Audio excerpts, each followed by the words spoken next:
The vast majority of plants that we really think about and as we discuss photosynthesis, it's what we just did.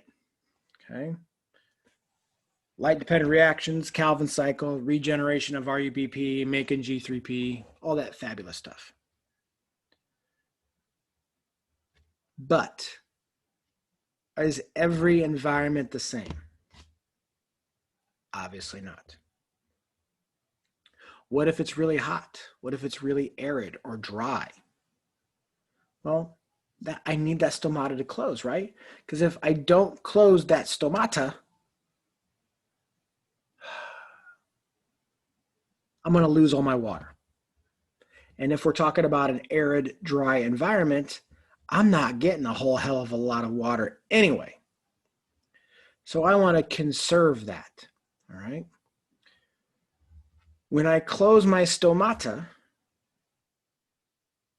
carbon dioxide can't enter. So Calvin cycle can't run. That waste product, right? That nasty oxygen. That waste product of oxygen, all of a sudden, it accumulates. Plants don't necessarily like that. They don't like that accumulation of oxygen. So they're going to add oxygen to RUBP, and now we have photorespiration. That's basically cellular respiration in a plant.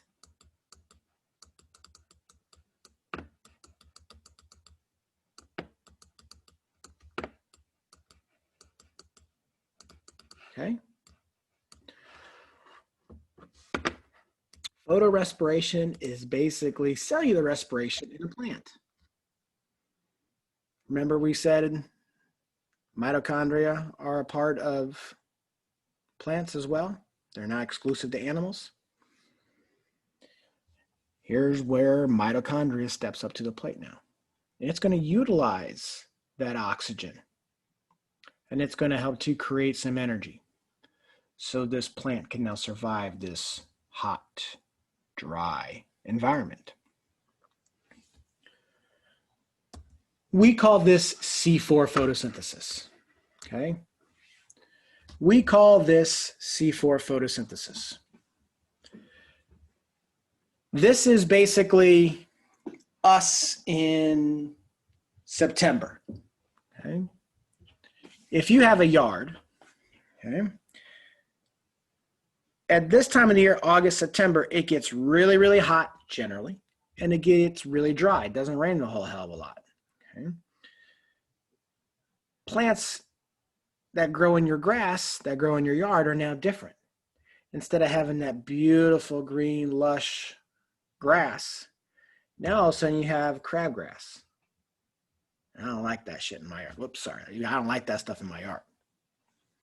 But why does crabgrass come around every dang August and September?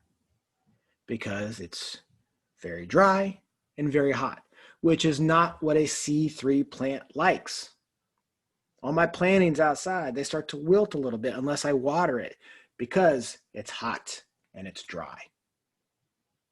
All right. C4 plants have adapted to that hot, dry environment. So they don't do photosynthesis like we've talked about throughout this entire thing. C4 plants have adapted a way to avoid that photorespiration. Okay. They have a very different structure that allows them to conserve energy, conserve water, and still be able to keep stomatas open and still be able to make energy. Let's see that. Okay. So here is my mesophyll cells that we looked at. Okay. This is a very up-close look at what's called a bundle sheath cell. This is the vein. It's how water gets up into the plant. Okay. Xylem and phloem. We didn't really go into that aspect, but that's just the vein. It's how water gets up into it. All right. But there you can see the stomata. It's wide open and water's flowing into these mesophyll cells. And, if it's really hot, that water just goes right here, and evaporates on out. That really stinks. So here in these plants, you can see I have a completely different arrangement of those mesophyll cells. So from an anatomy standpoint, it is very different. Okay, it is very different.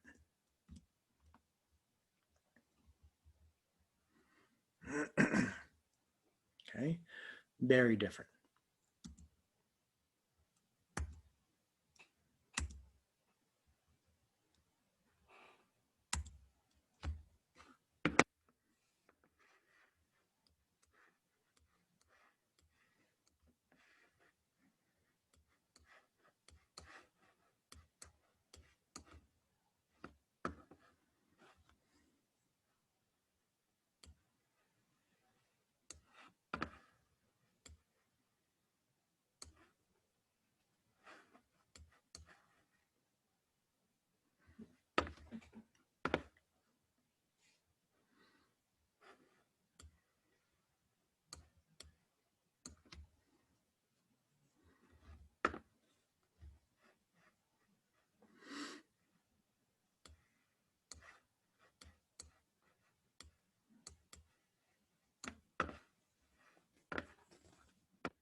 It is that anatomical difference that allows oxygen to be conserved.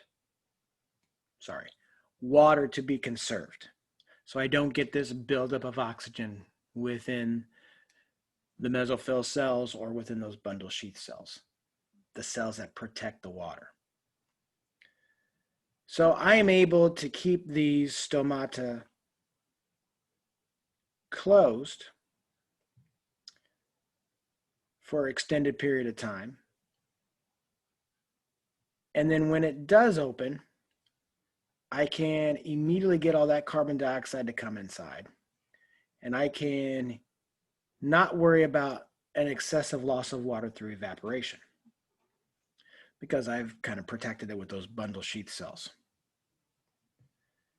I've also separated out how I do it. In a C3, everything is within the mesophyll cells, okay? Mesophyll cells, mesophyll cells, mesophyll cells, all of it's happening inside the mesophyll cells, okay?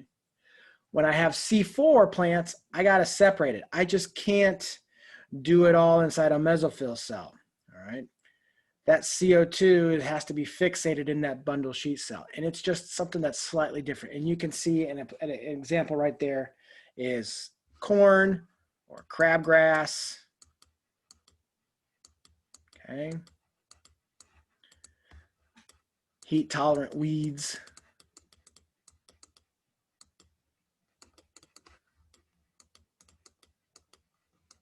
Okay, that's going to utilize this separation of where Calvin cycle occurs. Does it all occur in the mesophyll cells with the C4 plant? No, it does not. Okay. Sorry. So C4 plants have a much different anatomy and a much different arrangement where things occur. What if it's really, really, really, really hot? Then we have CAM photosynthesis, and you could just call it CAM photosynthesis. It's crassolucian acid metabolism. That's what it is, okay? What happens inside of us if we don't get enough oxygen? We undergo anaerobic respiration, and we use this thing called lactic acid. Well, plants have something similar, and this is it. CAM photosynthesis is for your desert succulents, okay? This is cacti, pineapples. Okay? Those are the examples that we have here for CAM photosynthesis. CAM photosynthesis in the desert, it's really hot and really dry. So they're going to do all of their fixating of carbon dioxide at night. Okay. During the daylight, that's when they're going to create all of their reservoirs of NADPH and ATP to fund Calvin cycle happening at night. Okay.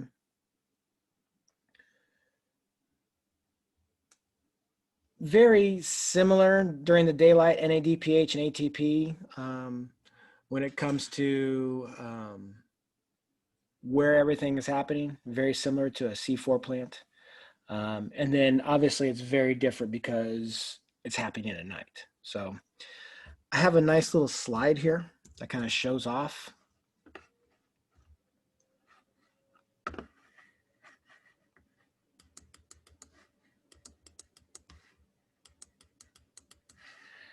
which photosynthesis is best for which environment.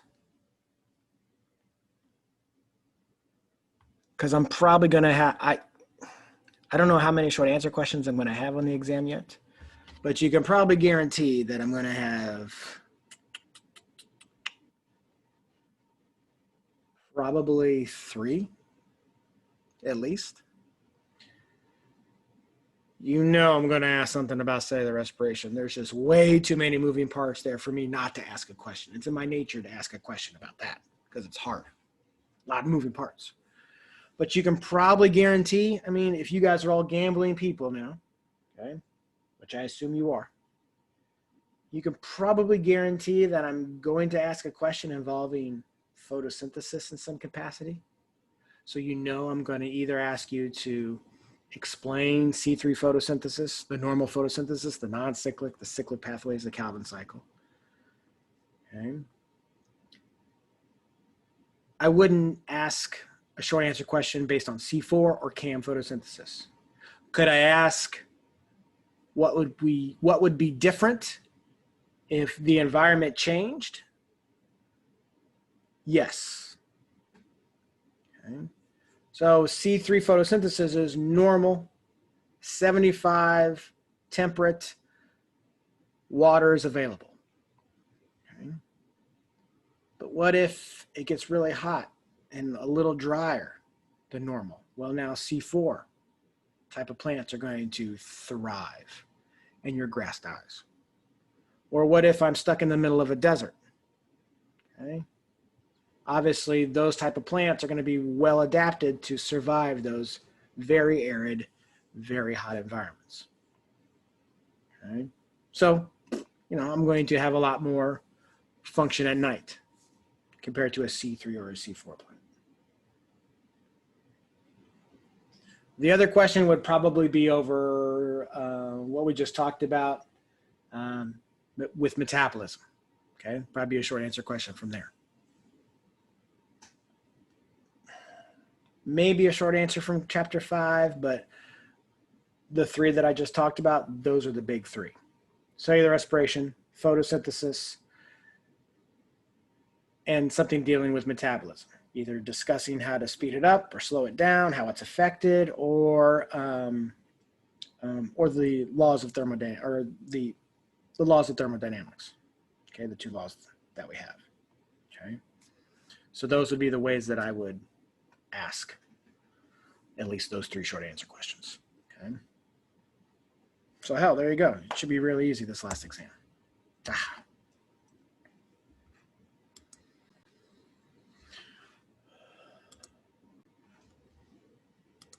So I know it went really long today. Okay, I wanted to get through it all. You guys are awesome. You guys are fantastic for being here and staying the whole time. I'm sure you're going to want credit for being here, so please put your name in the chat box. Questions, stick around, ask. I'd love to answer them. Okay? I'll have a quiz up later in the week, and I'll have that up, and you'll get an announcement when that goes live and when it's due. Okay? Have a great weekend.